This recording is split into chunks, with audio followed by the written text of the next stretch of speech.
Well, there's the dashboard that spent a little bit of time in the basement. I think 2008 actually. All covered up with a sheet, a nice dry environment. But I'm not working on my knees. I just so happen to have some more bed frames left. I could probably make, I got 2 or 3 more bed frames. You know, when you ask, hey, anybody got any bed frames? It's amazing how many bed frames are thrown out every week. Anyway, I want to get it up so I can actually sit on my stool and do any detail work. So I need to raise it up a couple feet anyway. And I want to leave these, I don't want to destroy these stands that I have, because those are stands that I made specifically so when I go back in, you can hook up all your wiring and everything with that thing off, and then it's really close to the correct height, so I could pull one stand off at a time and then slide it into place. So pretty good shape for an original Denver, Colorado car, so I don't think it sat in the sun too much the way it looks. I think it was inside a lot in the last couple of years when the gentleman took ill. It sat outside. But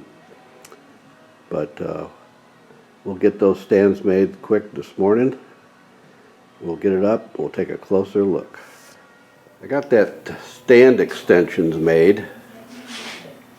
Most of it was bed frames. I did find some other scrap steel out there.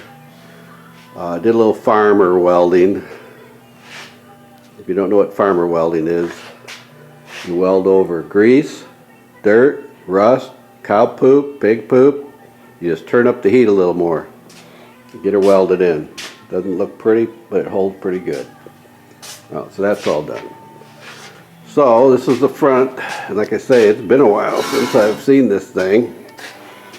71,316 miles on it. All right. I have a question. What goes there? I can't remember. And one bid doesn't have anything there. There's nothing there. Now I can't remember what it was. It does have a Sonomatic radio.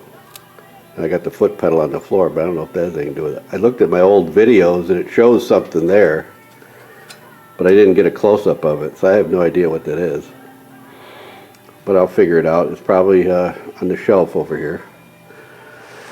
I do have one little dent right there. You know, if it wasn't for that dent and a few scratches, I was considering actually polishing this black and leave it alone. But it's not too bad. And I took the lock out of the glove compartment for some reason. I don't know why. I have no clue. I don't know what's going on there. Ooh, it looks like somebody might have touched up the paint there. I see a little paint there. Maybe this has been repainted a little bit. Interesting. Huh. Just noticed that. Oh well. Got my cigar lighter. The clocks that don't work. Okay, let's take a look at the back. Now, I did not take any of the wiring off. All this wiring goes all the way to the headlights and the generator. And I'm kind of glad I didn't take it off, because I know I took good pictures of it and everything, but it'd be a little fresher in my mind now that it's all on there. So actually the cardboard looks pretty good on this. Let's see. It's a little dark back here. Let me grab the light. There we go. We got some better light back here.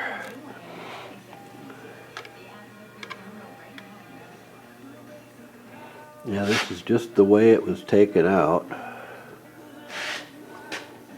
I haven't really done anything to it. I just put it in the basement and covered it up.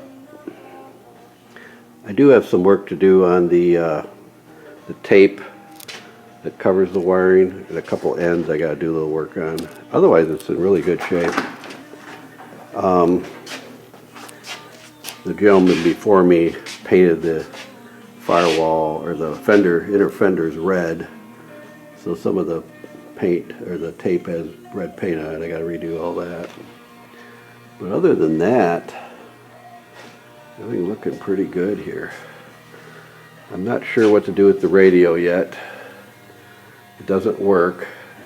I didn't know if I want to get a conversion or just have it repaired, because I do want the Sonomatic part to work. I want to be able to push the foot button on the floor, and I want it to change stations. So if I got to do it back to original to get that to happen, that's fine with me. I don't really care. So there we are. I got some yellowing. I don't know if you can see that. There's some yellowing on the engine turned backdrop there, and I'm not sure what's causing the yellowing. I tried some Windex on it and it didn't change it any.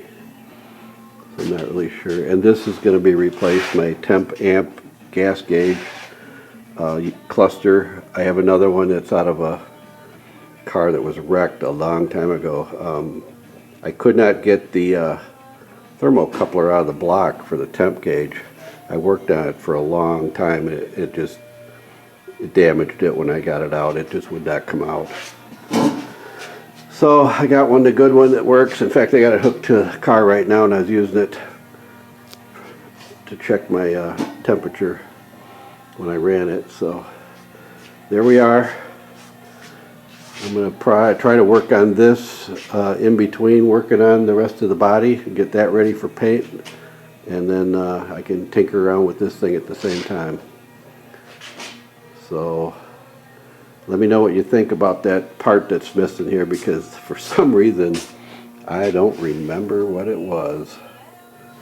And one bid doesn't have it, so I'm not sure what's going on there. Alrighty, get back to work. Well, I think I solved the problem of what that hole was for. I dug my radio out, and look at that. It's a speaker selector, and you've got rear, rear, and front. And it's got the push button. Now, I think I was calling this thing a Sonomatic. It's not a Sonomatic. It's a Selectronic. So get it right. I don't know, where have I heard Sonomatic? Is that what they call other GM radios like that? I don't know. But anyway, that stuck in my head, but it's a Selectronic. So that's cool. And I'm thinking about having that sent out and having that, it's probably just a tube or something. We'll get that thing fixed up.